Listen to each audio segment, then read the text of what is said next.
Welcome to Paranormal Gateway Parartalk. Tonight's special guest is Dr. Kristy Sumner from Soul Sisters Paranormal.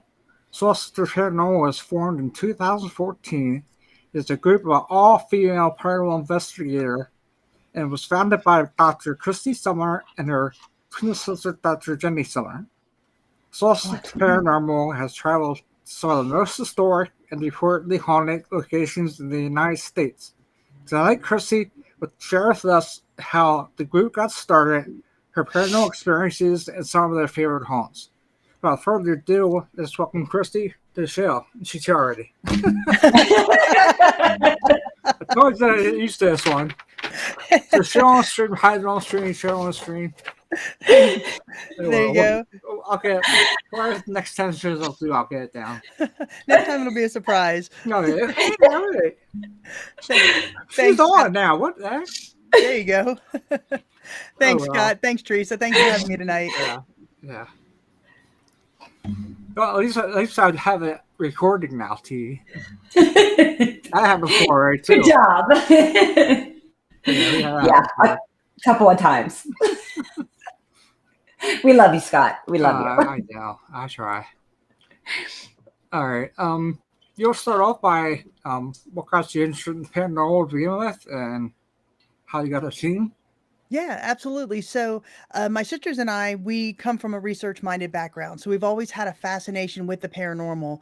And we always said to ourselves, if we had the opportunity to go on a paranormal investigation, we would jump at that chance because we would watch, ghost hunters and taps and all of that. And we would say to ourselves, why didn't they ask this question? Why didn't they use this technique? Or why didn't they do this experiment? And so in 2014, we had the opportunity to go to the Moundsville Penitentiary in Moundsville, West Virginia. And it was just an eye-opening experience for us because we were capturing things that we legitimately could not explain. We were hearing footsteps, doors slamming in cell blocks when we know that nobody was there, just different things throughout the night that really propelled us to want to research this further. And so we formed Soul Sisters Paranormal. It was made up of myself, my twin sister, our younger sister, and two female family friends. And we went to some of the most haunted locations in the country as that group of five. And last year, simply for logistic reasons, we took the team down to myself and my twin sister, Jenny. So she and I do the bulk of the investigations now. The others will join us when they can, when time permits and their schedules permit. But right now it's just Jenny and I going on those investigations. So if you want to go somewhere and it's a large location, you call them to come in and help out, right? Or yeah, we'd call them. The interesting thing is we're all professionals in our respective fields. So getting to some place requires a lot of logistics. So everybody's got to take time off work. I drive with the equipment, and so it's easier to navigate two schedules versus five schedules.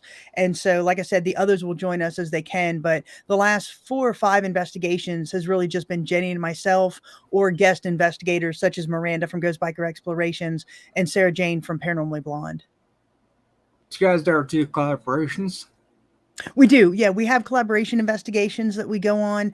As I said before, Miranda Young from Ghost Biker, she's joined us on several, and we've joined her on several as well. It's interesting when you find investigators that are like-minded, i.e. they're very interested in the history of the location as well as the paranormal aspect of the location. So when you find those individuals, it really makes for a great collaboration investigation because you go in really with that same mindset. And so Miranda's been a great asset and a great collaboration guest with us. Like I said, Sarah from Paranormally Blonde, and we've had others as well, guests that will take on these investigations with us. Yeah, it's kind of hard to get people dedicated to that point. I have people come in and leave already too, so it's hard to get people committed to this. Yeah. Yeah, it really is. And Jenny and I, we're twins, so we've always worked together, and we've done, we have a great working relationship, a great bond, just as sisters in general. So having her as my teammate on this is really, it's an interesting journey, one that I really love, just because of the fascination of working with your twin and working, in the field of paranormal. So I absolutely love it. Yeah, that'd be fun. So you guys, any plans come up? You want to share or? Oh yeah, yeah, absolutely. So Jenny and I, we just did an investigation this past Sunday on the USS North Carolina, and Wow. so yeah, it was awesome. It was a great investigation. So we'll be releasing that investigation video probably over the next several weeks. I will be dropping another video that we did at Poasttown Elementary in Ohio. I've been a little slow in getting that investigation out, simply because I've been working on other things. So that investigation will hopefully drop in the next 2 weeks. I am speaking at the West Virginia Paranormal Tourism Conference, actually this Friday and Saturday. So that'll be a lot of fun. I'll be the keynote speaker for that. And then Miranda Young from Ghost Bikers, she and I have opened a museum and a paranormal research center in Huntsville, Tennessee, and we did that last September. So that is absolutely a project that is keeping us hopping, day in and day out. So a lot of fun with that. That's Scott County Historic Jail, right? Exactly, Yeah. the historic Scott County Jail. Yep. Yeah. Okay. What about one of your favorite locations that you best experiences or scary experiences you had? I'm maybe not scared, but want to go back again. Yes. Yeah. Some of the, when we go to these locations, Scott, for us, it's really the historical narrative behind it that is the most fascinating to us. And the paranormal evidence that we capture is really just bonus. Right. So all of the locations that we've gone to have all been fascinating in their own right, just from their historical perspective. Oh, yeah. But I'd say probably the one that was the most active was the old Gilchrist County Jail in Trenton, Florida. It's about an hour's west of Gainesville, Florida. And this is an old jail. It was built in 1928 and it was in operation until 1968. And it's a very small county jail. It's got 4 cells on the bottom, 4 cells on the top, and then it's a small jailer's cottage that's connected via a doorway. And after it closed in 1968, it really just sat vacant. And so it became this haven for drug activity. There were murders committed in there between gang members. So a lot of vagrant activity as well.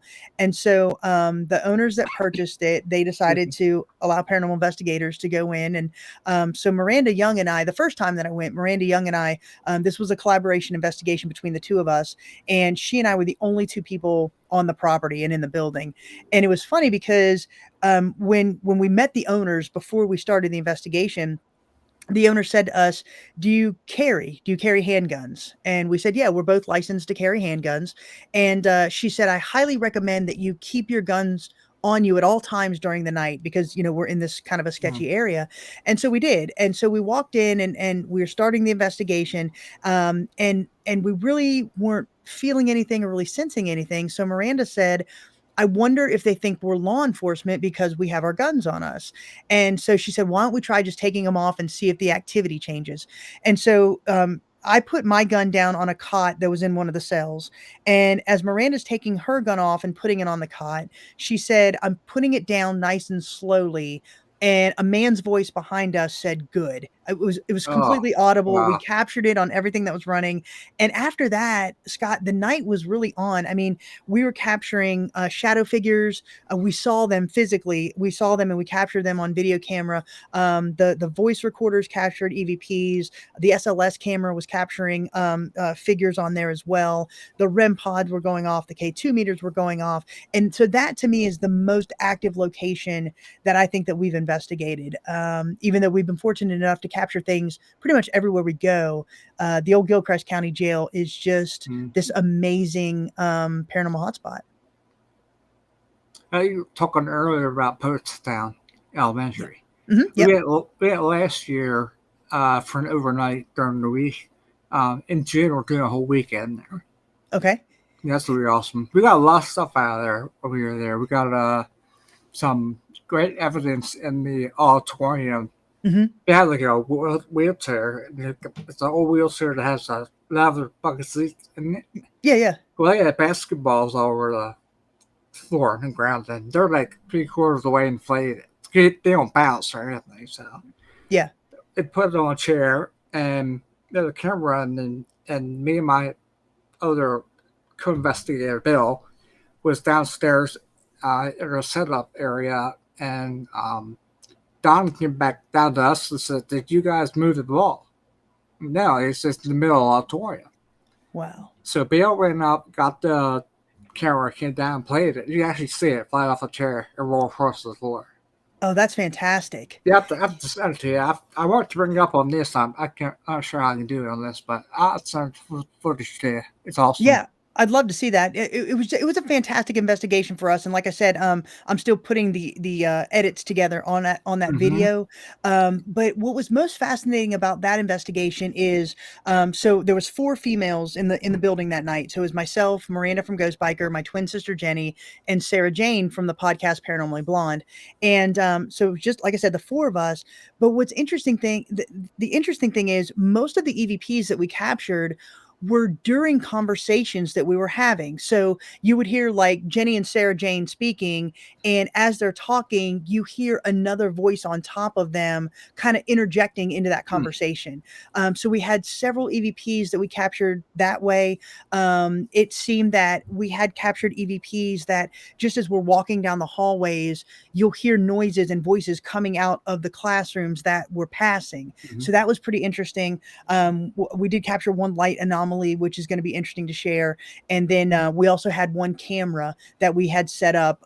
You see this angle, and then sometime during the night, something shifts it. So it completely moves. So like I said, I'll be sharing that video hopefully within the next 2 weeks.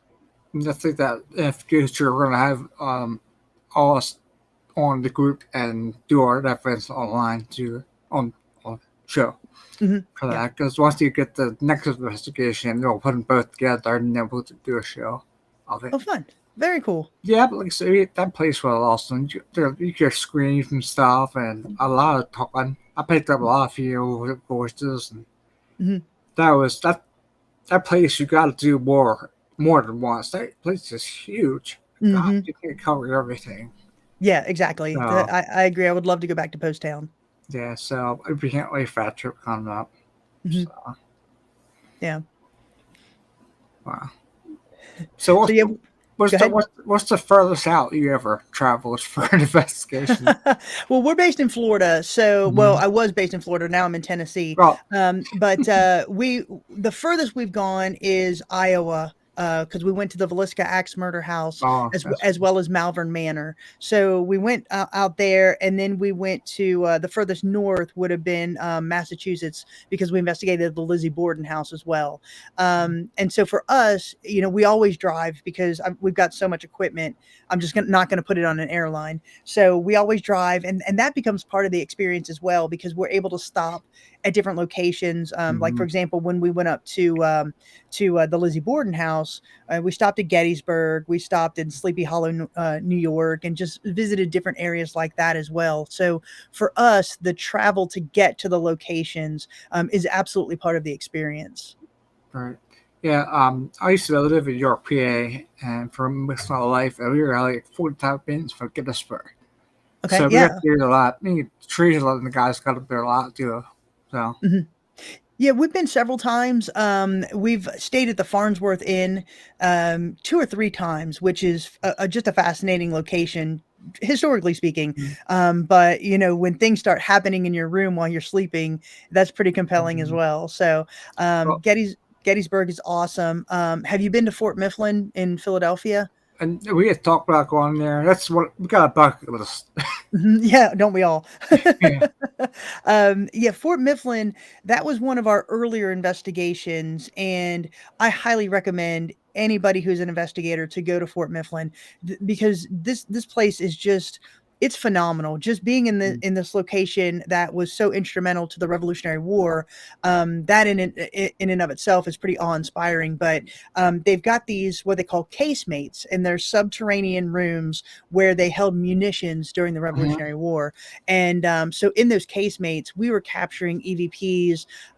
We captured our first shadow figure there, which was phenomenal.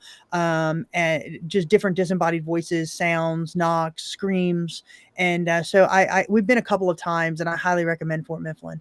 Yeah. Many years ago, my wife took me to stay over to Farnsworth House. Okay. That was a lot of fun. Didn't get anything, but It was fun. You got the tour of the place upstairs. You got to see a bullet hole in the wall and stuff. Last Yeah. time, I'm not sure if they did up there anymore. Because of it being so bad with construction. I'll check into that because last I heard, you weren't up there. Really? Yeah. Must No, be the last. weird, but Yeah, we went, like I said, a couple of years ago, because this would have been right before COVID started. So, yeah, that's when we went, and we were able to go upstairs oh, and okay, in the okay. attic and all of that. Well, So, that's good then. That's good. yeah. So, Yeah, but it's just an interesting place. yeah. Up there, like you can just imagine somebody down there to go into it. I can just imagine that, and then the whole January thing. So, Yeah. Yeah, absolutely. mm. But it's always an interesting place to go. Just to stay the night for the bed and breakfast experience as well. So yeah, the food there too. So Mhm. I think we had dinner there too. I'm sorry. I think we had dinner at Farnsworth too. Yeah, yeah. When we went, it was kind of in the off season a little bit. So the last time that we went, so the tavern there was not open. But we definitely had the bed and breakfast experience. But yeah. I think they gave us the room was supposed to be most known for activity. I'm not sure which one it was anymore. It was like, what, 12 years ago or something? A long while. Yeah, a while ago. yeah, I think that the Catherine Sweeney room or something like that. I think that's the one that's supposed to be the most haunted. Haven't stayed in that one, but we were in the one right next door to it. And like I said, we were seeing shadow figures under the doors. Because it was in the off season. There wasn't a lot of people in the house that at that time. There is the toilet in the room there. It has one of the pull chains to flush the toilet. Oh, And that's during what we were in. That's what we were in. yeah, Yeah. and so during the night, something started swinging this chain. So that was pretty fascinating. But like I said, just a great location. Yeah. We're talking about some little boy had the keys and stuff like that. Yeah. Right. Yeah. Actually, I misspoke. I think probably 20 years ago, huh? Oh wow. Sharon, that Farnsworth, that was, how long ago was that? Did we stay over at Farnsworth? Well, probably 20 years. Yeah. 20 years. I really share my age. Jesus. Yeah, time goes by fast. Oh, man. So, besides the ship you were on, did you do the one in California, or is that the one you did? No, we haven't been out to California yet. I would love to go to the Queen Mary out there, but That's on Company to Marry. Yeah. yeah, the ship that we did on this past Sunday was the USS North Carolina, and this was one of the most decorated battleships of World War II, and it saw action in every Pacific theater during the war. It was hit by a torpedo in 1942, which led to the death of 5 sailors, and then there were several that were killed by friendly fire. And so there's some verified deaths that happened on the ship. And it's such an interesting place to investigate. There, you're walking through all these decks and, through the dining halls and the barber shops and the engine rooms. And then we actually went down into the area where the torpedo hit the side of the ship. Wow. it is dark. It is probably the darkest dark because, when you're, that you're the only 2 people on the ship, and yet you're hearing these men's voices and just seeing these different things like light anomalies and hearing different knocks. So, like I said, that video will probably out. I'm hoping to get it out in the next 4 weeks, just because it was such a great investigation. I'm so excited to get it out. Did they show the patchwork with the torpedo? It's there, yeah. There, like I said, there's a little. Not little, you've got to go down through a series of these almost like tunnels, right? So the room that you finally end up in was this shower room at the very front of the boat, and there were men showering down there when the torpedo hit, and basically their bodies were just swept out to sea after the torpedo hit them. So you can go in and you see where they did the patchwork and stuff. Absolutely. That's cool. Yeah, I'd like to see that. Yeah, it's just a great experience. Yeah. How about Derek get to New York? The only place we've gone to New York is Sleepy Hollow, and we didn't really investigate there. We went more for the experience of being there. Haven't really done any investigations in New York per se. It was one of those that we just drove through to get to the Lizzie Borden house and then came back. Yeah. I used to live in New York, but I've never done any investigations there. We did Hinsdale. That was good. I hope to get back there again. We did a weekend there. I heard that's a great location. It's awesome. It is. We got a lot of stuff out of there. And also, there's a Palmyra Historical Museum up there and Dr. Phelps house. You got to try to get there too. We get a lot of stuff out of there. I think we were there 3 or 4 times for that one. Yeah, Palmyra. Yeah. Yeah, there's a lot of people who've gone to the Hinsdale house. I haven't heard of the second one really, but everybody says that needs to be on your bucket list. So anytime we're up in that area, we're going to plan to do it for sure. It is eerie. That's what I've heard. It's a really tiny place. But of course, there's 2 floors to it, and there's, I guess, what, three bedrooms, I think it is. But yes, it's tiny, but it's fun. Oh, very cool. But it got like a wall heater for in winter time. It was cold. We went, we're cold. Yeah, you got to pick your time of year you go there for sure. Yeah, I slept in Mary's room, and I think the one downstairs, I slept in the second night. So I had a hard time getting upstairs for the second night because of my knees. But I stayed in Mike's room, I think it was called. So, if we get a chance to go, if you gotta do it, and do a weekend if you can. Because all we did is there was a museum down the road from there that, gosh, I don't know why I can't do it now, but we went there Saturday afternoon to take a tour. And I can't remember the name of it. Teresa probably knows. I'll bring her in. There you go. Yeah, like it's Teresa. Shane is in. Oh, she heard me or not. I think she's plugging in. I'm getting there. What was the name of that museum we toured in New York? Do you remember what it was? It's Saturday afternoon. Remember, deer?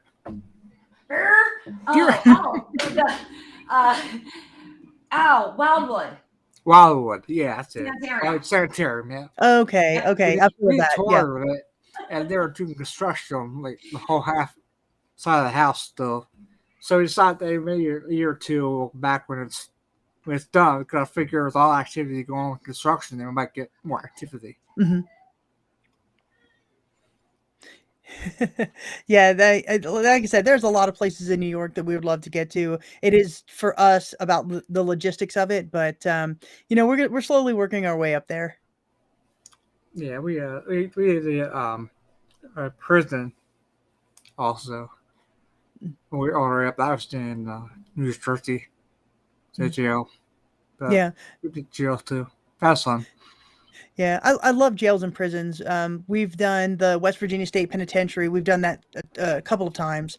And then we did Brushy Mountain State Penitentiary a couple of times. And that place is just phenomenal. I'd probably say after Gilchrist, that's probably one of the most active locations. And then, of course, the historic Scott County Jail that Miranda and I are the proprietors of. That location is extremely active, more so. I mean, I knew it was probably going to be active just because of the history behind it.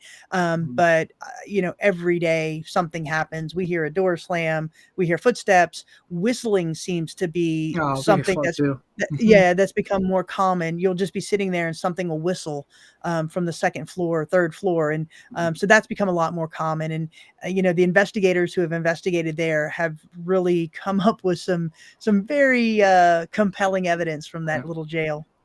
And then you play a chasing game back and forth. Oh, there you go down there and up here, back and forth. And it's like, takes a lot. But yeah, like I said, Palmyra, we get a lot of stuff out of there, tons of stuff out of there. Okay. But we do, as soon as we on location, a lot of times we'll get a tour and everything. what we do is bust the recorders on right away. As soon as we Exactly. can. That way when you walk around stuff, you pick up stuff also. Mhm. I get all stuff when I'm setting stuff up. Oh yeah. A lot of Abs- times. yeah. So I totally agree with that. You know, the very first thing that we always do as soon as you cross the threshold of a location, you've got voice recorders running. Probably one of the best captures that we got just in doing that. We were at the Lizzie Borden house, and you know, we all had our voice recorders on, and Miranda and Cara, we were taking our stuff upstairs, and so it was there were 5 of us on that investigation. So 3 of us were upstairs. You know, you can see us take our equipment and our luggage upstairs, and Jenny and Michelle were down in the parlor where Andrew Borden was killed. And so when they're just talking about the day, and so then when we went back and listened to the voice recorder, we captured a man's voice saying, "I'm standing right here next to you." And yeah, so we didn't hear it at the time, obviously, but we captured it on the voice recorder. And then about 45 minutes later, Cara came down to the parlor, and Jenny and Cara started talking, and they started talking about the differences between the Villisca axe murder house and the Lizzie Borden house, and just talking about that. And Cara said, either way, being axed to death would be a horrible way to die. And on the voice recorder, we captured a man's voice saying it was. Crystal clear. So we do believe that was the spirit of Andrew Borden in that response. But to your point, Scott, turning voice recorders on the moment you cross the threshold into a location is key. Did you lay down on the couch and do the EP session? We various times during the night we did lay down on the couch. We did do maybe a little bit of role play. Yeah. Yeah. The Lizzie Borden house for us was a great investigation. We were capturing children's voices, very audible male voices upstairs, which was kind of interesting. So yeah, we love the Lizzie Borden house. Did you get any female or? No, actually, on that investigation, we did not capture anything female. Wow, that's surprising. Yeah, and maybe because we're an all-female team. Oh, yeah. Yeah, you know, I think that's the reason why. But definitely males' voices. In fact, in the upstairs room where Bridget, the maid, stayed, the third story there, all of us were in the room. The door was shut. And again, we're just asking questions. And Miranda had her K2 meter. And you see her and you hear her put it down on the ground. And she said, "Here is a K2 meter for you to play with." And outside the door, a man's voice said, "Ignore them." All of us heard it. And Jenny was standing by the door, and she whipped the door open to see if anybody was out there. And obviously there wasn't. So we seemed to have a very strong male presence in the house that night. Right. What's on that? Maybe Bridget didn't come through because she's the one that found them dead. Yeah. So that's what I was thinking. We should get her on, but it didn't get her. But, okay. Yeah. So yeah, Lizzie Borden was kind of interesting. Yeah, I love a girl there. You're lucky. You got a lot of different places. We have, you know, it's definitely been an interesting experience for us. You know, as I said, we're very much history driven. So to go to these locations such as the Lizzie Borden house or the St. Augustine Lighthouse, or, you know, be the first to investigate the Ma Barker house, those things are amazing experiences just for the experience. But to capture compelling paranormal evidence, that really puts the punch on it. Right. Now, come out to Ohio. I can take the couple places out here. I love Ohio. Yeah, there's a fire museum out here I went to a few times. We get stuff out there all the time. Well, that'd be fun. Yeah, it's fun. And it's one level. It's easier for me to get around. So. Yeah, we did Prospect Place there in Ohio, and I want to go back and do the Bel Air house in Ohio, but we've been to like I said, we've been to Moundsville, which is obviously right across the river. We've been to Moundsville several times, and I just love that place. So any place up there in the Midwest, that's really where we love to go. Yeah, that'd be great to get out there. But right now, Teresa's moving to South Carolina, right? South Carolina. Yeah, I could put you on. You can talk a little bit. It could be Mums. Oh, I took her out. Yeah, she's moving from Indiana down to South Carolina, right? Yes. Yes. Okay, South Carolina. Yeah. Yeah, It's gonna be wait, Ohio, South Carolina, and Pennsylvania. How? No, we actually have members spread out through Ohio for you now, South Carolina for me soon, less than a month, Mhm. Pennsylvania, and New York because of our collaborating team with Garrett. So, yeah, a little bit of everywhere. We Here, do there, collab and there. things too, so Yeah, we do. Hey, and that's fantastic. That's a cool way to do that. And you're gonna love It South is, Carolina. especially when you can find like-minded people. You know, when you Absolutely. find those like-minded people and you have that connection with them, it just it's great. It's a great way to intertwine your investigations, your research, your communication even in this field. Yeah. So I love it. It's great. You're absolutely right. we click. Yeah. And We that's do. what you need to find. You know, for us, Yep. when we first started this, it was never meant to be anything close to what it has become. The reason I really started doing our investigation videos is because my family kept asking, you know, what was it like there? What did you find there? What was the experience? So the first couple of videos that I put together was really to, because my family's all over the country, was really to show them what we were doing. So I put it on YouTube, and the links started being shared and stuff. And it really just kind of grew from there. But through that, you know, I've met my best friend and business partner now, Miranda, through the paranormal. We love Yeah. Miranda. Yeah, Yeah. she's great. And just all of these different people in this community that, to your point, Teresa, you get them that you get to meet people that are like-minded and have really the same goals and the I'm same sorry, guys, drive. but I'm not inviting anyone to this live right now because she's- we're interviewing a guest. So, so Yeah. anyway, it is an interesting community to be a part of. I'm very blessed to have found the people that I've found in this. Yes, that's awesome. And like you said, if they keep on it and you're dedicated to it and you stay with it, then you have to worry about so many background tests that can do somewhere. You know, I've had it before, and it's not fun.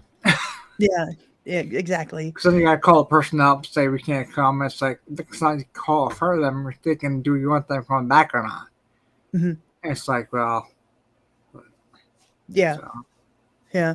That's one good thing about, you know, investigating with your sisters, right? Mm-hmm. So, you know, they're always going to be there. They got your back. And, but just making those connections, like Teresa said, making those connections and really being able to do some interesting collaboration really enhances the field, right? It enhances the paranormal community as a whole, because, you know, one of the cool things about what we do is it's never going to be the same. So I can go to the Lizzie Borden house and you and Teresa can go to the Lizzie Borden house. We may both capture paranormal evidence, but your evidence will never be the same as my evidence. And so that's what makes it so fun. Every investigation is unique. From team to team, from location to location, it's never going to be the same. And that's what I find so fascinating about what we do. Awesome. I think what makes it a lot more interesting is when you can take collaborating teams and you get the same thing the other team actually gets, the same voice, the same EVPs, the same difference in the atmosphere, the environment, when you can track these things and it's, you know, two different teams, different people, but you got the same thing. And it's like, oh, yeah, okay, like now this is something. This means something because two completely different people or teams got the same exact thing.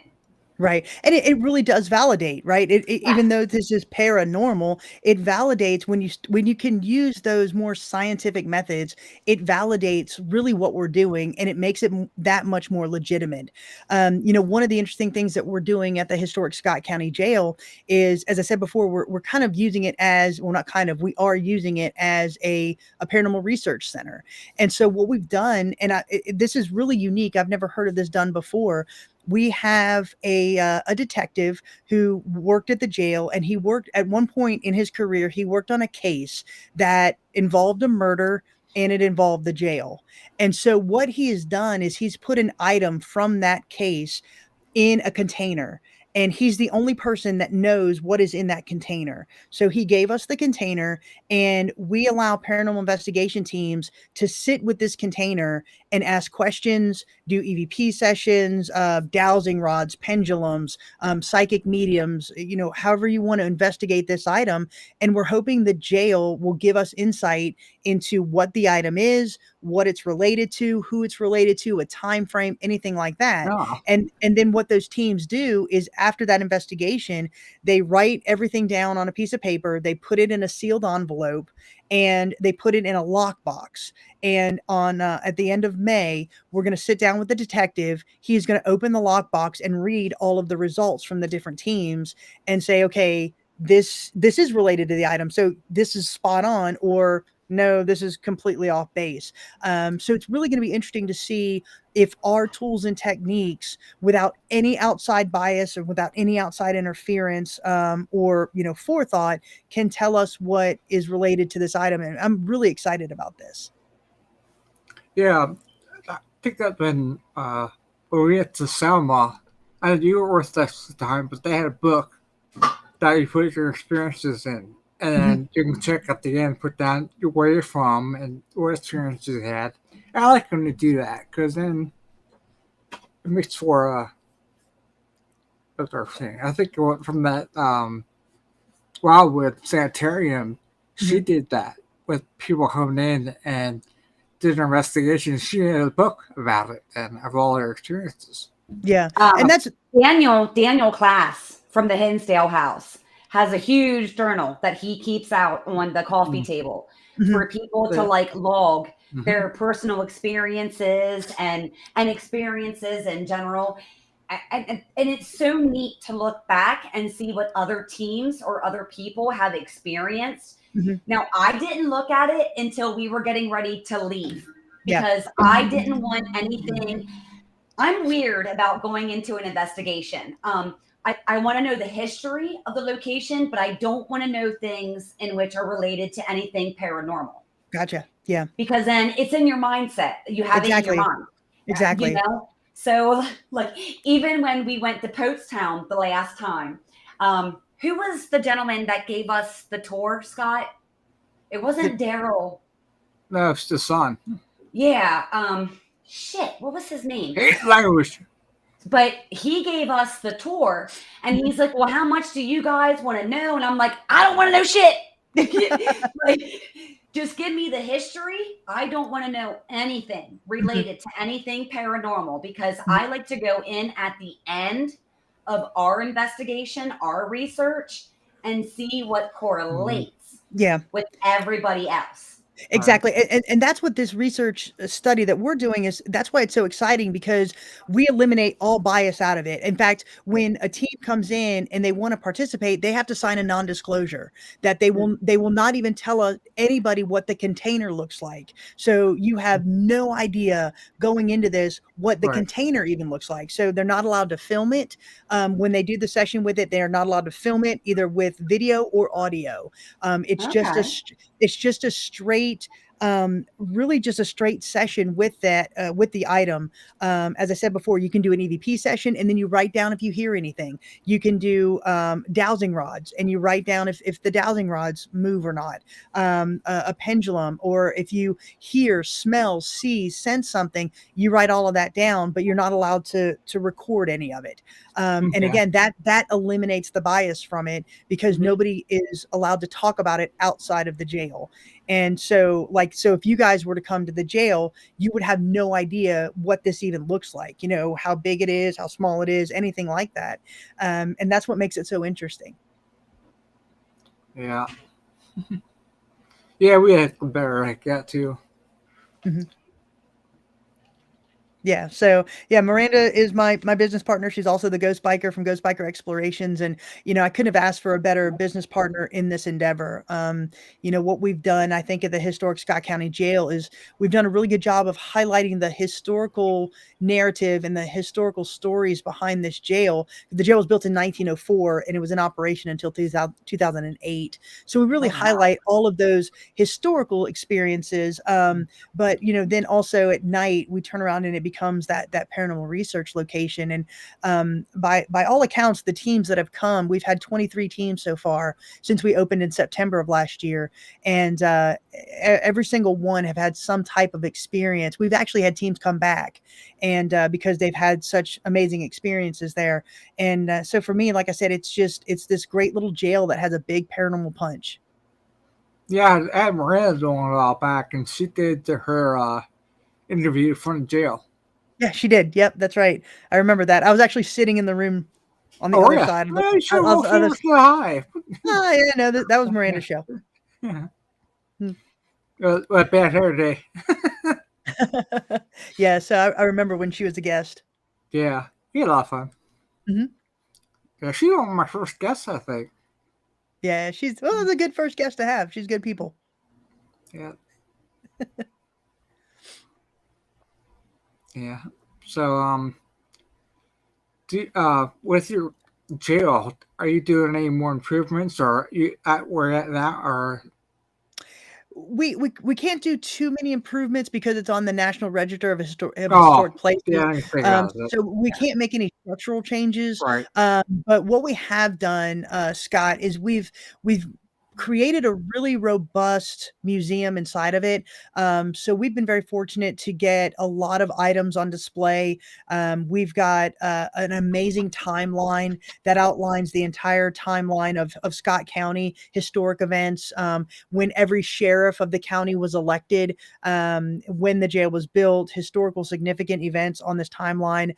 We've got law enforcement uniforms. We've got inmate uniforms. We've got Wow. so many historic stories, newspaper articles, crime scene photos. So when people come, a lot of people just think they're going to tour this old jail, and most of them end up staying about an hour and a half to 2 hours. We have a very interesting audio tour that you can take in each of the rooms. We've got audio stops so you can listen to different things about the room. And so for us, we're very, very proud of what we've done with this. But we're not really so much making structural changes, but we are adding a lot of different displays. We're having months that we're theming every month. So you come back, if you come in 1 month, the next month you come back, we'll have different stories highlighted and different themes throughout the jail. So we're really excited about it. We're getting a lot of recognition through the paranormal, but we're not going to skip the historical background of our jail either. Right. So like a museum. That's cool. Mm-hmm. Yeah, absolutely. Oh yeah, sorry, Jen. Do you ever find the red scissors? Okay, so let me kind of tell you what the story is. And no, Janet, we have not. So when we first opened the jail, we opened in September of last year, but Miranda and I got the keys about a month and a half before we opened the jail. And so Miranda is meticulous about cleaning. So we went through that jail for weeks, just cleaning everything, right? Just scrubbing all the stuff down, all the walls and all that. And so it's a 3-story jail. So on the second floor, we had a table with all of our cleaning supplies. So, Windex, Lysol, bleach, all of that was on this table. And so I was not in the jail one day, and Miranda calls me, and she had been using a shop vac under the lip of this dumbwaiter system that used to be used in the kitchen on the second floor. And so it's really rusty, really old, but she was running the shop vac underneath the lip of this thing, and she dislodged a razor blade that had been taped up underneath there like contraband. So she called me and she's like, "You're not going to believe this. There was a razor blade taped up underneath the dumbwaiter, and it's really pretty cool." And I said, "Okay, I can't wait to see this. Just put it on that table. And so when I come in, I want to take a look at it." So I get to the jail and I go upstairs and I called down. I said, "Where's the razor blade? The razor blade's gone." And she's like, "It's on the table." And I said, "No, it's not." So she came up and she said, "I put it right here." And it's completely gone. I have yet to see the razor blade. It just completely vanished. And so on that same table, we had a pair of red-handled scissors that we were using as one of our supplies. And so about a day after that razor blade goes missing, we go upstairs and the red-handled scissors are gone, completely vanished. And we have yet to see those red-handled scissors again. We had to go out and buy a whole nother pair of scissors. So it's very interesting that sharp objects are going missing in our jail. Miranda was using a paint scraper and she put it down. And when she went back to find it, the paint scraper was gone. So she finally put her foot down and she yelled out. She's like, "Quit taking our things. I need the paint scraper back." And she just happened to go upstairs to the 3rd floor and she found the paint scraper sitting on the 3rd floor. So like I said, our jail has a little bit of a paranormal punch, which is pretty cool. Yeah. Maybe once you're fixing anything up, start taking your tools. Yeah.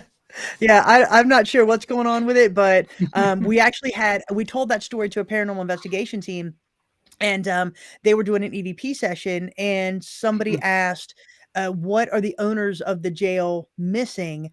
And they got the EVP of scissors, Oh, which is wow. kind of cool. So Wow. our jail is really good about speaking to us and kind of giving us different answers. It's probably, if I could use this term, the most intelligent of intelligent hauntings, because we use the ovilus a lot, Okay. and it will say words such as what people are wearing. We had a friend come in and she was wearing a shirt that said Panama City Beach Pineapple Willie's, which is a club in Panama City Beach. And so when she walked up to the 3rd floor, the ovilus said Ocean Club. So it spits out words, which is really interesting, but germane to what's going on in the moment.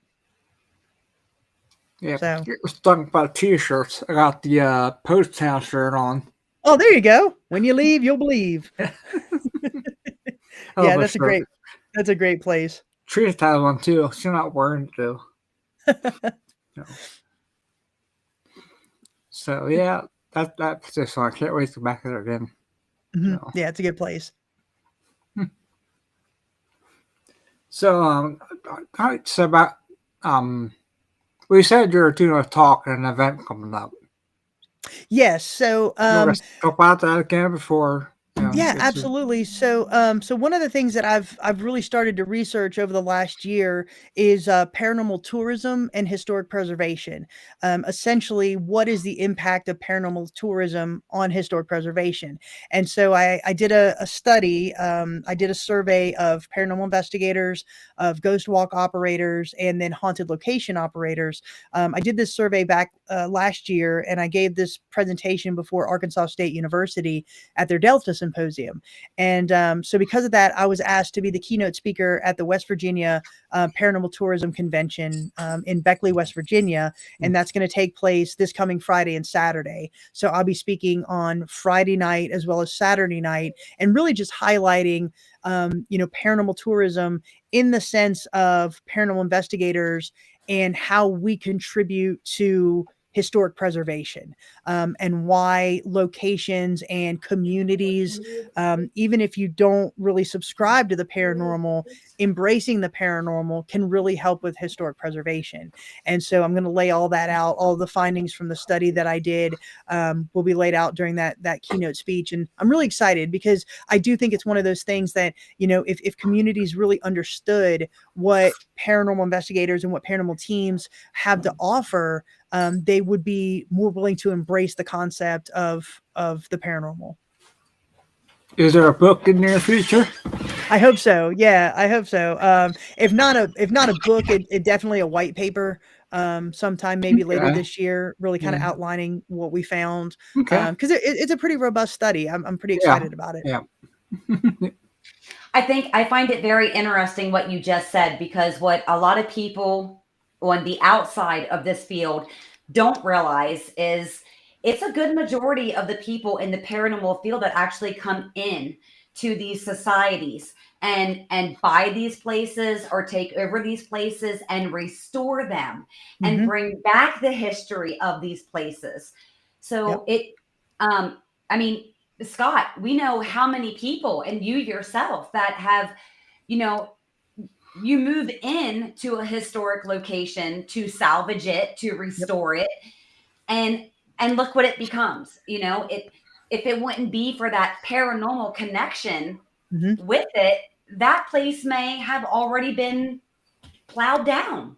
And you're absolutely right. The historic Scott County Jail, it's sat vacant from 2017 up until last year when Miranda and I really kind of took it over and made it what it is. And to your point, Teresa, just the money that we put into the not just the investigation but the community when we travel, right? We're buying gas, we're staying in hotels, we're buying souvenirs, we're visiting other places, right? We're not just visiting the location, but we're visiting historical societies and museums, and we're contributing to that. So it really is, when you look at paranormal tourism as a whole, it really does contribute a lot to the local economy. And that's one of the things that I'm really, really excited to highlight with regard to the findings of this study, because I do think that if communities embraced it more and embraced it well, because you've got to get rid of the perception that we're all woo-woo, right? It's not that. It's we are people that are legitimately going in to visit the historically significant places and trying to back that up with paranormal evidence.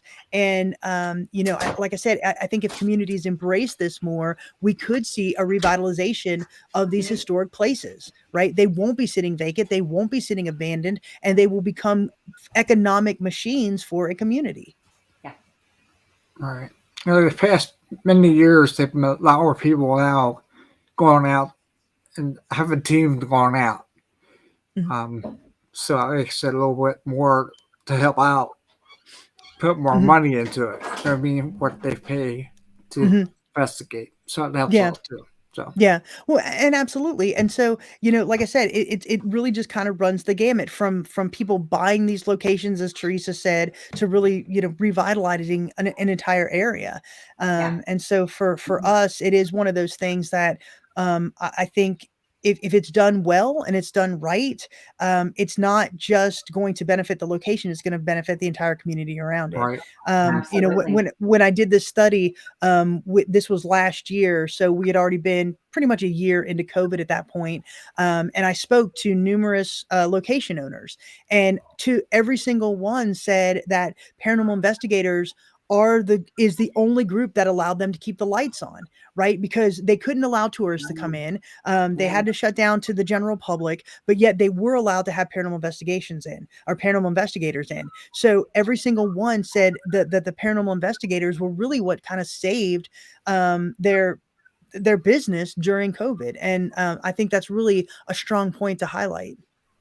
Yeah, absolutely. Okay, we had a question, I think, for all of us here in the stream. Yeah. There we go. What was one question you wish people would ask you during the interview, and why? Cute, Janet.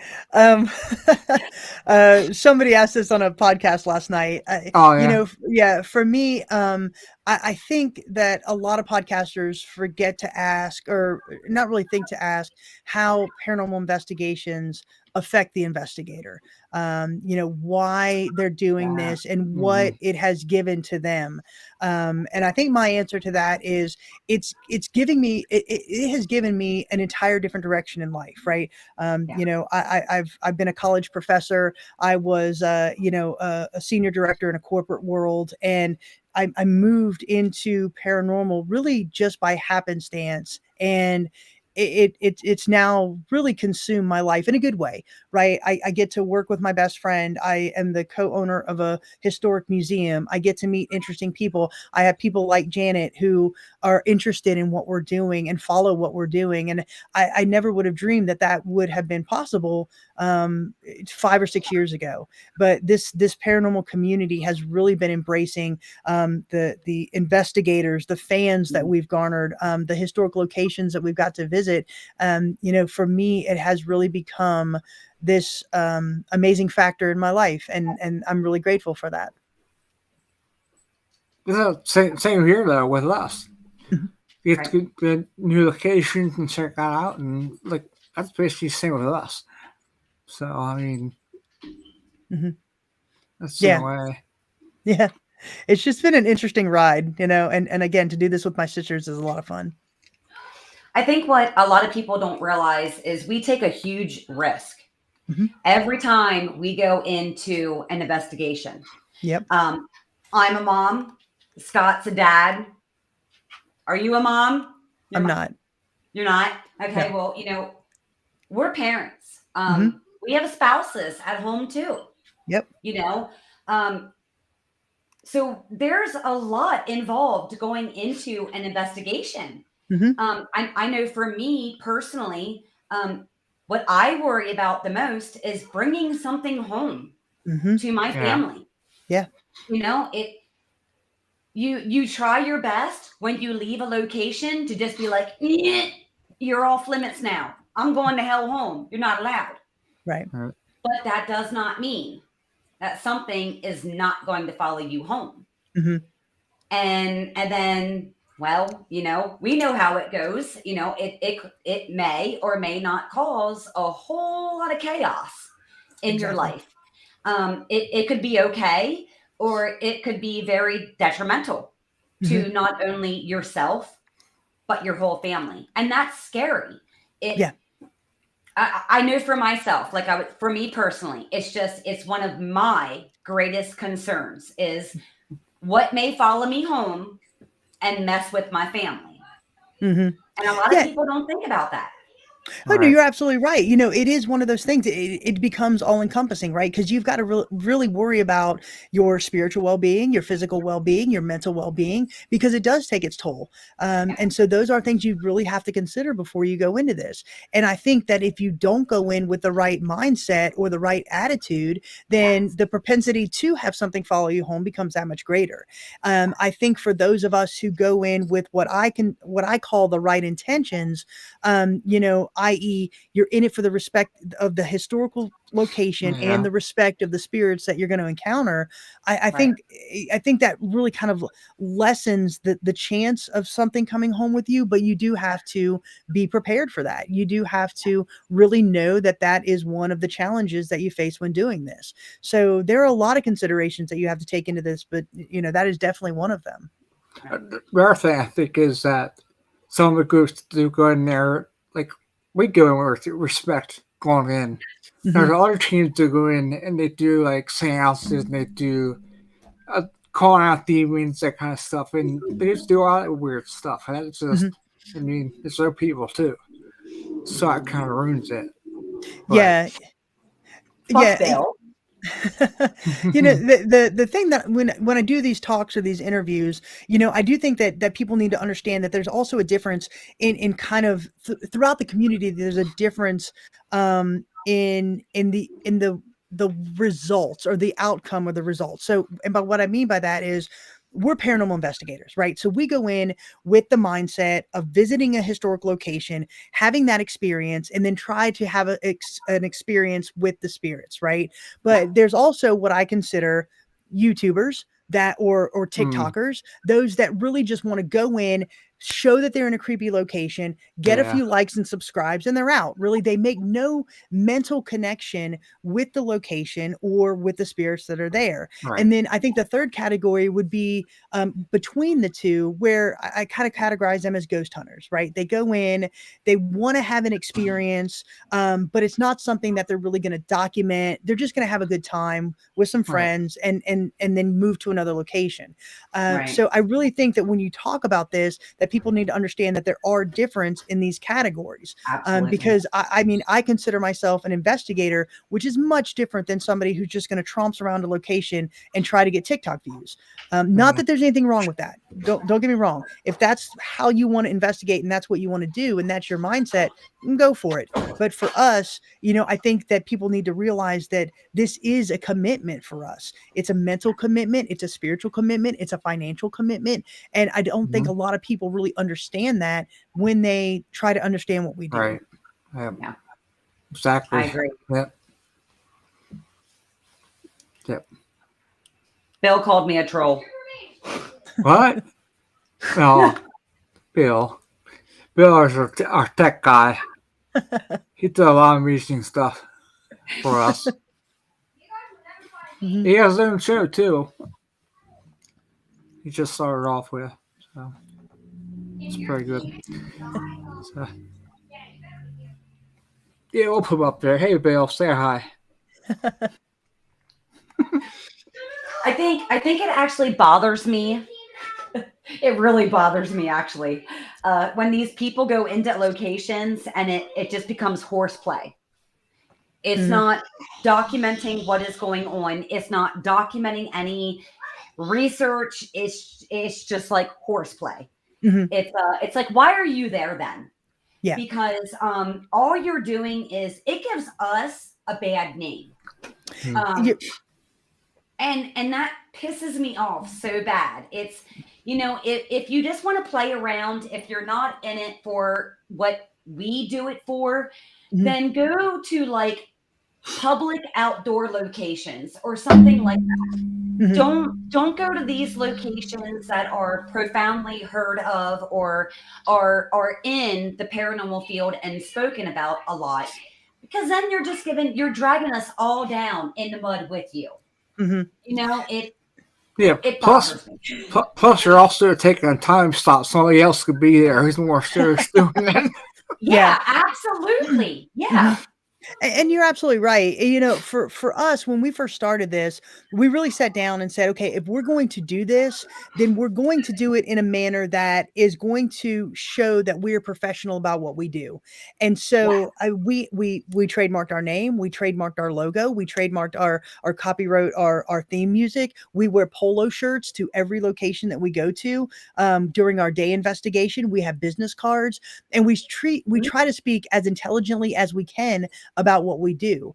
And I think, to your point, Teresa, it allows us to really flip the narrative that we are a subculture, right? Yes. We're not just a subculture anymore. We're trying to elevate this into the mainstream. And I think a lot of paranormal investigators, if they kind of follow that lead of, we're the ones that are going to really showcase our community, I think that would go a long way toward making people more aware of what we do, that we are different from those people who just go in and horseplay. Absolutely. Yeah. So are you going to sue me for playing your song tonight? No, I give you full permission. Okay. Full permission to play my theme song. Okay. Just out on air. We got to document it. I saw you shaking there for a minute, Scott. Scott. Like, oh no. No, you're absolutely fine. From the substation. Yeah, like we talk about, we have a lot of fun too. We do. We pick on each other a lot. Yeah. Teresa gets picked on a lot. Yeah, you definitely need to have fun with this. Yeah, we do. We have a lot of fun. Yeah. So, I think it's one of those things where it helps the environment when you can all have fun and have each other's back, and it makes your research go so much smoother and nicely.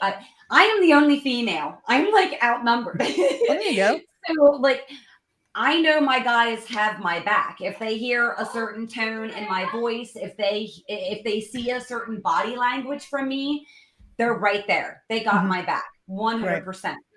And it's nice because you can support each other, and at the same time you can have fun with it. You don't have to be so serious. You don't. And oddly enough, I think we have gotten some of our best EVPs and even video captures when we were just goofing off and kind of like doing our own thing and giving each other hell. And that's when we've got some of our best stuff, our class A stuff. No, you're absolutely right. Just a recent example of that, we were at the historic Scott County Jail, and we give flashlight tours, and then we also allow public ghost hunts where the people can come in and investigate with myself and Miranda. And so we were doing a public ghost hunt, and we had some flashlights set up around this cell, and it was an all-female group that had come in and do this public ghost hunt with us. And so we all started just kind of laughing about something. And as we were laughing, this whole group of women just laughing, the flashlights all around us just started going off. Wow. And Miranda's like, okay, stop. Now just turn on this flashlight. And that one turned on. Now turn on this one. And it was like, because it was interesting because we were in the women's cell that used to house the women. And so it just really seemed like, because we were just kind of joking around, that the spirits were responding to that as well, which, to your point, Teresa, is pretty significant.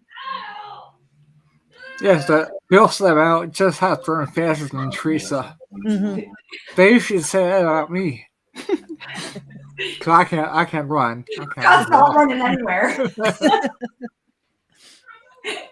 carrying him. Nope. Yeah, I get carried around. We love you, Scott. Yeah, the hop random cane. Yeah. You know, you hear me coming down the hall from my cane hitting the floor. Here comes Scott. Yeah. We have fun. Well, that's good. We do. Oh, my. So all your stuff is on your website under Soul Sisters Paranormal, right? Correct. So www.soulsistersparanormal.com is our website. We're also very active on Facebook under Soul Sisters Paranormal, and then we have a YouTube channel under Soul Sisters Paranormal. Okay, because I was on your site a lot, and I noticed that you can get to everything on there. And get a chance to go to her videos and watch her investigations. She got like 25 in there, I think now. Mm-hmm. Something like that. Yeah. A lot of well-known ones. So. Yep, and then we'll I'll be adding. Checking that. Yep. Well, thank you, Scott. Yeah, we'll be adding a few more. Like I said, I'll get the Post Town investigation out here in the next couple of weeks. I know I've been promising to do it, but just things have gotten crazy. And then the USS North Carolina investigation will be right after that. I'm looking forward to that. It's going to be a lot of fun. Yeah, it's all about for you to do an investigation in 8 hours. You have to pick certain things to do to make it a 45-minute video or so, because it's kind of hard to pick which one you want. And yeah, it's a lot of fun though. Yeah, absolutely. So yeah, everything is there. Awesome. So, anything else? You want to wrap it up? Anything else you want to say? No, listen, I just really appreciate you both having me tonight. It's been a pleasure speaking to both you and Teresa. Oh, yeah. And I really, really appreciate the support of Soul Sisters as well as the historic Scott County Jail. Now, do you have any upcoming events that you'd like to share with everybody? I will be speaking at the West Virginia Paranormal Tourism Convention this Friday and Saturday, which is going to be a lot of fun. At the historic Scott County Jail, we're really ramping up some spring and summer events.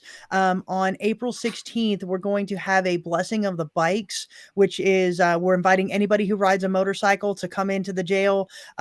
We open at 9, and the Blessing of the Bikes will be at noon on April 16th. And then we'll also have another motorcycle ride on May 21st, which is the Harold Young Memorial Scholarship Ride. And that's in honor of Miranda's dad. So we're doing a lot of motorcycle events. So we really want you to come out and enjoy the day at the jail. Bring your bikes as well. You don't have to be a motorcycle rider. You can just come and hang out and have a great day. And we're going to be having some other special announcements here coming up soon of other events that we're going to have. And then we've got some more investigations lined up, and we'll be sharing those here soon as well. So a lot going on both with the jail and with Soul Sisters. That's awesome. Look forward to it. Thanks, Scott. Yeah. Well, happy horny, woman.